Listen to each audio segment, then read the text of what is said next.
Good? It's good? Okay, great. All right, guys, welcome to another session of FURM Academy. And this is going to be an interesting and slight twist to some of the previous sessions we've had, because with me today is Melvin Pillay. Melvin is an inspiring motivational speaker, public speaker. He's a Zig Ziglar certified speaker. He's an author of 2 amazing books. A funny story around how we met. As I said, more than a decade ago, Mel was right here where we are at the moment in Auckland, New Zealand. And he came into one of our family businesses, and he was looking for work. And funnily enough, it was our a wedding going on at the same time. And so we literally, just on first sight of his wonderful face, we said, "Hey Mel, here's the keys to the shop. Please look after things so that we can attend to this marriage." And that's how we sort of got to know Mel. And over the years, our friendship has grown, and Mel's gone on to do some amazing things, including going overseas and basing himself in Texas, USA. And we're going to learn a lot more about some of the wonderful stuff that he's been doing on his journey. So Mel, welcome to Founder Chats. Thank you, Nader. Thank you so much, and thank you all to your viewers, and I really hope this is an inspirational time for you. Thank you. All right, let's just jump straight in, Mel. I guess one of the things that I wanted to start on is, what's your journey? I know it, but I want to share it with everyone else because I think it's absolutely inspiring. It's very touching, and let's go all the way back to the beginning. Please share that with us. Absolutely. And a friend of mine titled my life story "From Poverty to Power." Now, I really like that. My journey started in rural South Africa. So we were born in the apartheid era, where Right. it wasn't easy to be born this skin color. So we were born absolutely poor. We lived in a literal tin shack nailed together with sheet metal. Wow. Now, I often joke with people, of course, we had running water. We had to run outside in the park and get it. We were so poor growing up, we used to go to KFC and lick other people's fingers. Oh, Mel. It was challenging. So mom and dad were illiterate in the schooling sense. My dad was partially disabled. My mom used to wash clothes for the farmers, and she used to get dried bread and bring that home to feed us children. Right. Yeah. That was the start. So I often tell to people, Nader, and to my friends out there today, it doesn't matter where you start. Anyone can start with nothing. Yeah. It's all about, success is all about where you land your plane, not where you start your journey. Yeah. And talking about planes, at age 7 is when something stirred inside of me. I was outside my house one day. It was a Saturday morning. I had one shorts and a t-shirt with holes in it. I called that my holy t-shirt. And overhead, there was an airplane, or aeroplane here in New Zealand. Right. As that plane drifted away,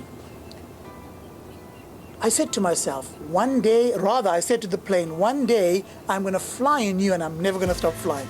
Well, today, more than 30 years later, we travel 9 months out of the year around the world. Yeah. So that was my start in South Africa. And obviously that plane is taking you to many countries where you do inspiring motivational talks. For those who haven't heard of Zig Ziglar, I'll be very surprised if you haven't, but a quick Google search will give you the details in the background into the amazing history of Zig Ziglar in terms of public speaking, in terms of selling, in terms of business 101, in terms of integrity and honesty, and in terms of the home court advantage, which Mel actually will probably tell you a little bit more about. So Mel, what is the benefits of your program and integrating that with Zig Ziglar, especially for aspiring entrepreneurs and startups who are trying to go on that journey, as you say? Absolutely, thank you. People often ask me, what do I do? And I tell them I help people in the areas that their coaches and consultants can't. By that I mean, in this short little story, let me explain it. A very renowned doctor had a group of medical students. So he was taking them along the hospital and showing them things, and one guy was a bit stubborn and didn't want to listen. So he shouts out, and the doctor says to him, "Young man, I can teach you in 7 minutes how to remove an appendix. Right. But it'll take me 7 years to teach you what to do when something goes wrong." So a lot of people teach people success, and I'm all for that. But I like to help people when things go wrong. Right.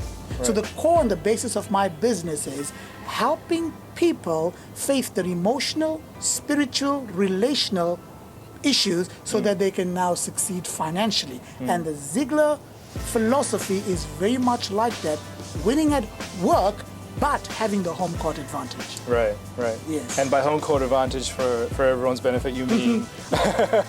Home court advantage simply means this: when you win at work, you should win at home.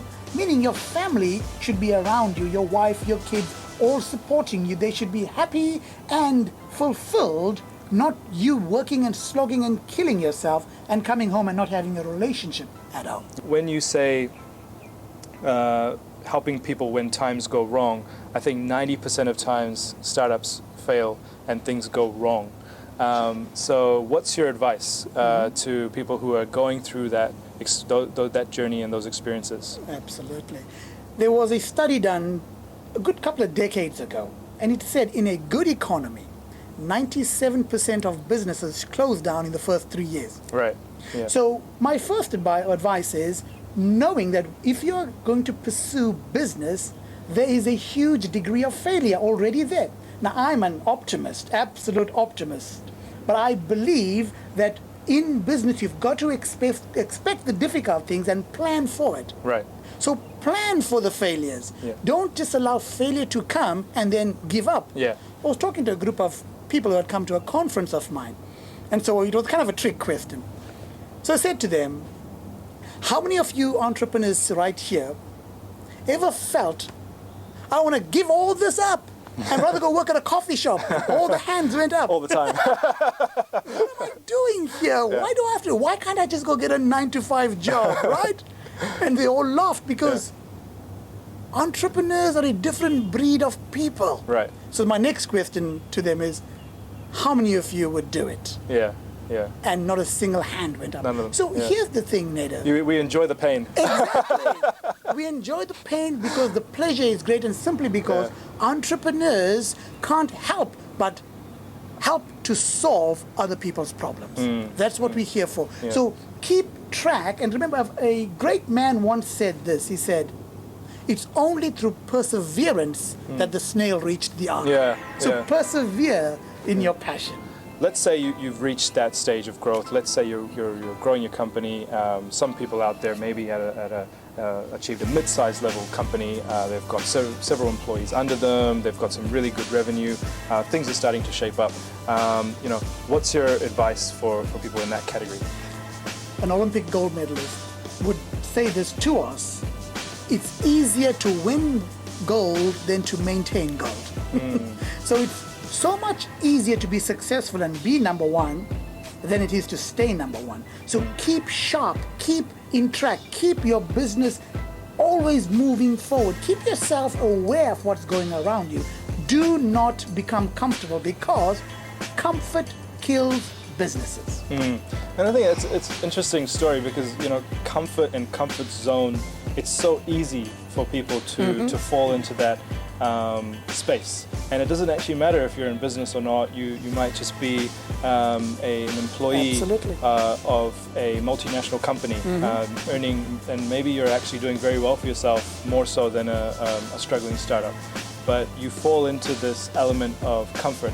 And what I like to sort of say about that is where your level of learning, growth, and it could be spiritual learning and growth, it could be intellectual learning and growth, it could be philosophical, or it could be through work and professional development. But where that is just not happening is where the comfort zone starts to creep in. Right. And so, what is there value in reaching out to life coaches? And there's so many life coaches and so many motivational speakers. Is there value in reaching out there, and what sort of, how does that work? Absolutely. Yeah. On the top of his game, it is said that Tiger Woods had 9 coaches. 9 coaches, wow. Yeah. Nobody who wants to win the gold in the Olympics does it by themselves. Yeah. We need life coaches, we need business coaches. As a matter of fact, we need a lot of people. There's ancient wisdom that says, in the multitude of advisors, there is success and victory. Yeah, it's very true. And I think that's what's happening around the world. You know, we've got this infrastructure being set up, not just physically, but through advisors and mentors and people actually coming together to help other aspiring founders. That's one of the purposes of FURM Academy, is in the same sense, is to pass that information and knowledge back. Well, this is what I had found. Now, this is a general kind of a statement, but I often joke with people, you know, you don't have to agree with everything I say. That's okay. I'm still your friend. How can I help it if I'm right? So this is my general thought. People that start up, they have a demon to face. And that demon is the demon of excuse. People that have achieved have a demon to face. That demon is called comfort. Right. When starting up, oftentimes the excuse is I don't have money, or I'm a male, or I'm a female, or I'm in this country, or why. Whatever. See, there's a million excuses. Yeah. So with starting up, somebody once joked, well, my dad would give me 9 reasons why I can't achieve. You just need one reason why you can't achieve.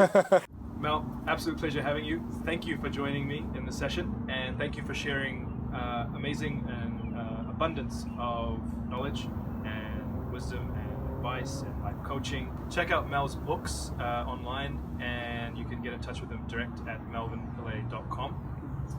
Mel, thank you so much. Thank you so much. Thank you very much. And to all our friends out there, I wish one day to see you at the top. Thank you.